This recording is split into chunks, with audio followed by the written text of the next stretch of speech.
Dans cette vidéo, je parlerai de cet article, The Problem of Thinking in Straight Line, le biais cognitif de la linéarité.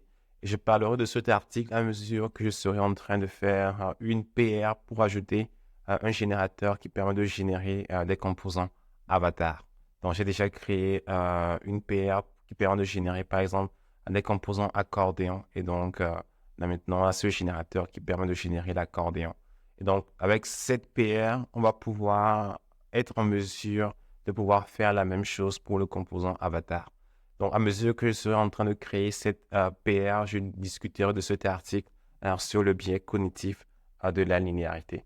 Donc, ce qu'on va faire, c'est que je vais récupérer les derniers changements qui sont faits sur le repo. Je vais fetcher tous les derniers changements. Et ensuite, maintenant, je vais créer ma branche pour pouvoir ensuite commencer ma nouvelle PR. Et donc, pour ma nouvelle branche, je les précise toujours par fit pour dire que c'est une nouvelle feature. Et ensuite,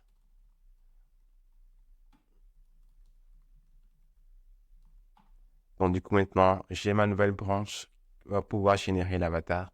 Donc, ce qui est bien avec ce repo ng Primitive, c'est qu'il y a déjà des schématiques qui permettent vraiment de générer le squelette du code. Donc, ça, c'est vraiment pratique.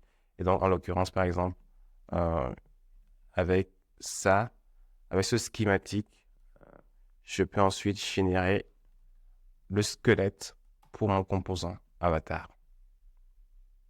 Donc, pendant que ceci est en train d'être généré, donc parlons un petit peu de cet article sur le biais cognitif de la linéarité.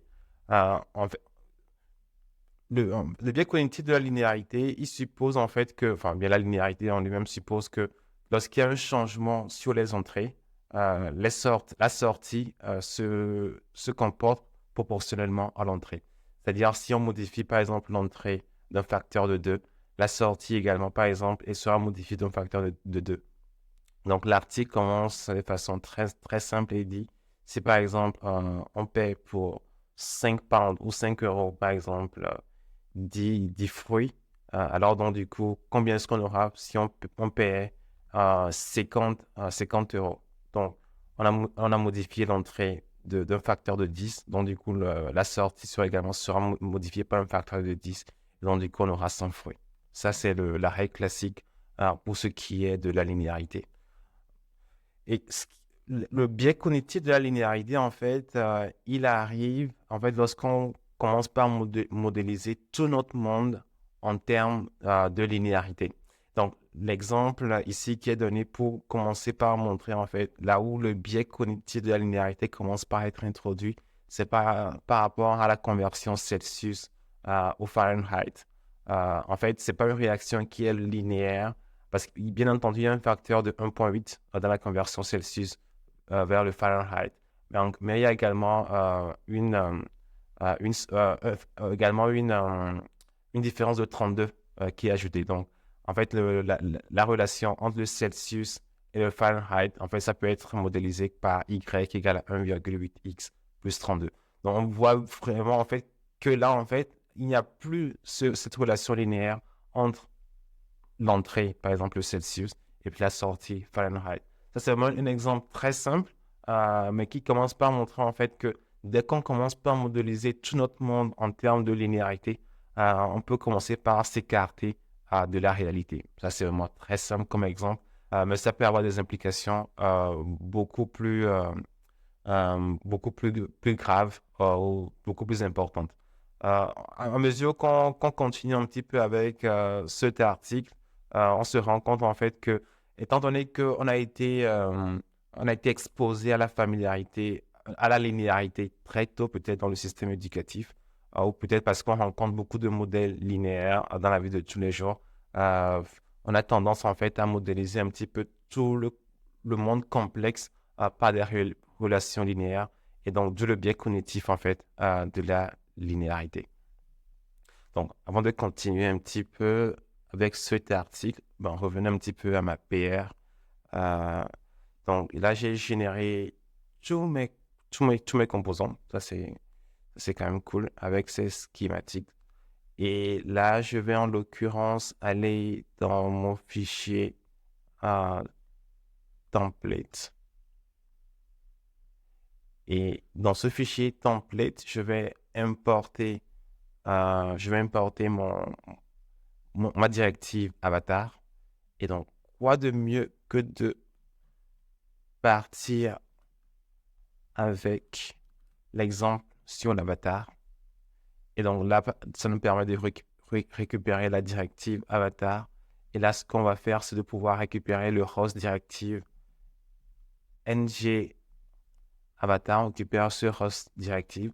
On n'aura pas besoin de ces autres directives, en fait, parce que si on voit l'exemple ici qui est donné sur l'avatar, en fait, le host contient le ngp avatar et ensuite le ngp avatar image, en fait, ce sera le content qui sera projeté à l'intérieur de notre composant. Donc, tout ça pour dire qu'on n'a pas besoin du reste. Et par rapport à notre feuille de style, il se présentera, on aura besoin du host. On aura besoin du host classique. Et après, pareil, ça, il deviendra host aussi. Et là, on aura juste besoin, par exemple, de préfixer par le pseudo-élément before. Donc, là, du coup, je peux aussi également aller dans mon générateur. Donc, là, j'ai mon host.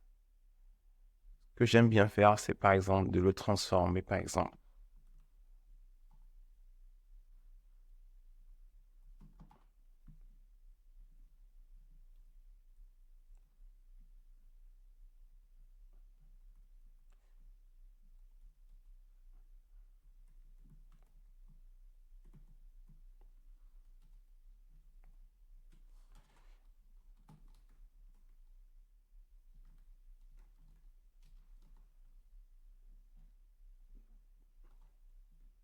Donc, pour notre feuille de style, on aura juste besoin de ces deux sélecteurs, le host before, parce qu'après, les autres éléments, en fait, ils seront projetés. Et donc, du coup, c'est au composant appelant de pouvoir spécifier les autres sélecteurs. Donc, ces deux éléments c'est juste ce dont on a besoin pour notre composant.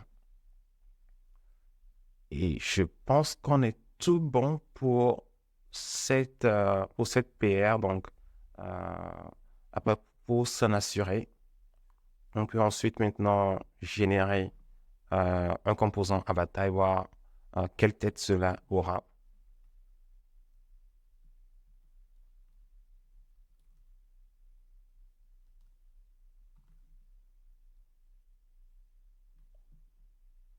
Donc, j'ai ma primitive que je viens de créer qui s'appelle avatar.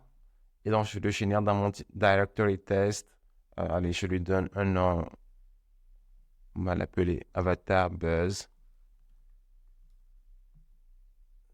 Juste le inline template, trop, inline style, trop. Et c'est parti. On va voir ce qui est généré.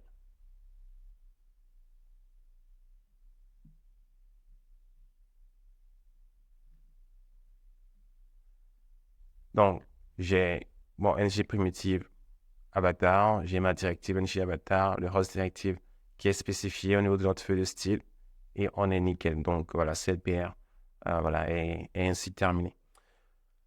Cool. Je ferai la PR voilà, après sur le repo ng primitive. Donc maintenant, pour continuer un petit peu avec cet article sur le biais cognitif de la linéarité. Donc là, il y a un exemple en fait qui est très simple, mais en fait qui montre également comment est-ce qu'on peut être tellement influencé par ce biais cognitif que des fois en fait on oublie un petit peu le monde réel. Donc c'est l'exemple en fait d'un sprinter, le sprinter qui court par exemple à 100 mètres en 13 secondes.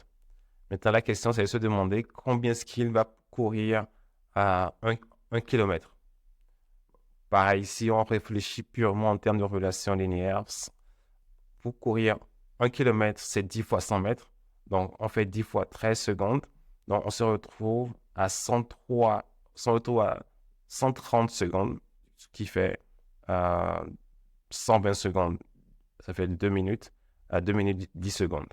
Euh, Ça, c'est si on oublie le fait qu'un sprinter ne va pas courir à la même vitesse pendant 1 kilomètre.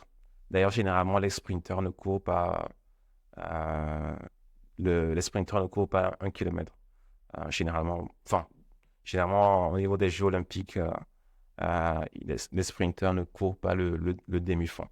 Parce qu'au final, c'est pas les mêmes muscles qui sont utilisés, c'est pas le même effort, patati patata. Enfin, tout ça pour dire en fait que quand on oublie le monde réel, on peut facilement en fait modéliser ça par une relation linéaire, ce qui n'est pas vrai dans le monde réel.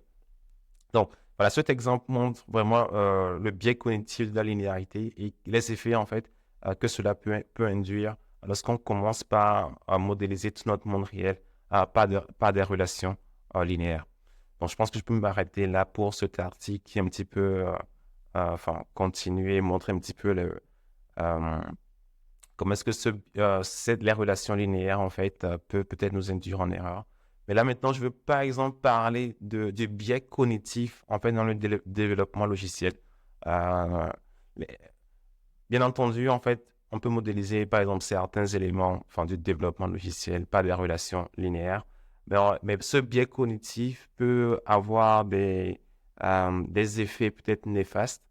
Si, par exemple, on en vient, par exemple, à penser que, par exemple, une équipe de développeurs logiciels, si, par exemple, on augmente le nombre de développeurs, par exemple, de 2, enfin, c'est pas un facteur de 2, alors, par exemple, le temps qui sera utilisé pour développer un produit sera lui diminué de 2. Pareil, relation tout à fait linéaire. Si on modélise le développement logiciel et on dit, voilà, tout reste constant. Donc, si la même équipe, une petite équipe de 5, par exemple, a pu développer un produit dans 2 mois, alors si, par exemple, on augmente cette équipe d'une taille d'un facteur de 2, donc ils deviennent 10 développeurs, alors du coup, 2 mois peut devenir 1 mois. Voilà, ça c'est la réflexion naïve. Mais en fait, est-ce que cela tient, par exemple, dans le monde du développement logiciel? Cette réflexion ne tient pas. Pourquoi? Parce que lorsque, par exemple, on augmente le nombre de développeurs, il y a d'autres effets qui vont se faire ressentir. En l'occurrence, par exemple, il y a cette loi de Brooke qui dit, par exemple, que lorsqu'on augmente le nombre d'effectifs, il y a, par exemple, un effet de bruit qui s'introduit parce qu'il y a, par exemple, on augmente également la communication entre les équipes. Et donc, cela va faire que on n'aura pas l'efficacité souhaitée. Donc, l'efficacité ne sera pas multipliée par le facteur de 2 tel qu'on le pense. Et également, d'autres éléments également à prendre en compte, c'est parce que voilà, il y a la communication, voilà, tu vois. Mais également, il y a aussi le fait que, par exemple, lorsqu'il y a de nouveaux développeurs, il y a également la montée en compétences qui également va s'opérer. Et il y a un autre également, il y a également un autre élément que la relation de linéarité ne prend pas en compte, c'est également tout ce qui est également gestion de risque, par exemple dans un développement de projet. Euh, un développement de pro- un développe- un- Le développement logiciel est beaucoup plus complexe qu'un modèle linéaire parce qu'il y a des variables cachées. Par exemple, euh, la vie d'un projet va peut-être, il y a ce qu'on appelle, dans la vie d'un projet, il y a ce qu'on appelle par exemple les dettes techniques. Donc, même s'il y a une équipe qui a commencé par exemple avec un projet et qui l'a terminé très rapidement, si par exemple cette même équipe, on lui donne également ce même projet dans le futur, euh, l'efficacité ne sera peut-être pas la même que l'efficacité précédente parce que voilà, il y a d'autres éléments qui vont venir prendre en compte, peut-être que des librairies ont évolué. Du coup, cette équipe va devoir peut-être se mettre au goût du jour. Peut-être que le projet sur lequel ils ont travaillé sont après coup rendus compte en fait qu'il y a des dettes techniques à corriger. Ils se sont peut-être rendus compte en fait qu'en final l'architecture n'était pas aussi scalable qu'ils ont pensé. Donc du coup, ils vont peut-être devoir se mettre à peut-être mettre tout ça au goût du jour pour avoir un projet beaucoup plus performant. Donc, c'est tout ça pour dire en fait que le modèle linéaire, bien entendu, voilà, c'est un modèle pour pouvoir modéliser, pour avoir également avoir peut-être une réflexion de base. Mais en fait, ce modèle ne peut pas servir en fait à modéliser tout notre monde complexe et que cela peut avoir ses insuffisances. Donc, j'ai bien aimé cet article que j'ai lu, du coup, je l'ai revu la dernière fois, pour montrer vraiment en fait que voilà, ce biais cognitif, c'est un bien qui est présent dans notre vie au quotidien et c'est bien de faire attention en fait lorsqu'on l'utilise en fait pour pouvoir prendre des décisions. Donc, ça, c'est tout ce que j'ai pour cette petite vidéo. Du coup, la vidéo d'aujourd'hui, elle est un peu plus courte que celle que j'ai faite la dernière fois. Au final, cette PR, elle est rapide. Donc, ça, c'est cool. Euh, J'essaierai de regarder un petit peu pour être sûr que je n'ai rien oublié, mais je pense que euh, tout est... Je pense que tout est bon. Je pense que euh, tout est nickel. Du coup, j'ouvrirai la PR. Et je pense qu'on aura un nouveau générateur pour le composant Avatar. Du coup, j'espère que vous avez bien aimé ces vidéos que je fais, où je parle à la fois du code que je suis en train d'écrire, mais également, je parle également d'articles que j'ai lus dans la semaine. Et n'hésitez pas à commenter, à me faire savoir en commentaire ce que vous pensez. S'il y a également des articles sur lesquels vous aimeriez peut-être que je réagisse ou sur lesquels vous aimeriez peut-être que je fasse des vidéos. N'hésitez pas à me le faire savoir en commentaire et également à me faire savoir également ce que vous pensez de ces nouveaux formats de vidéos. On se dit à très vite pour une nouvelle vidéo.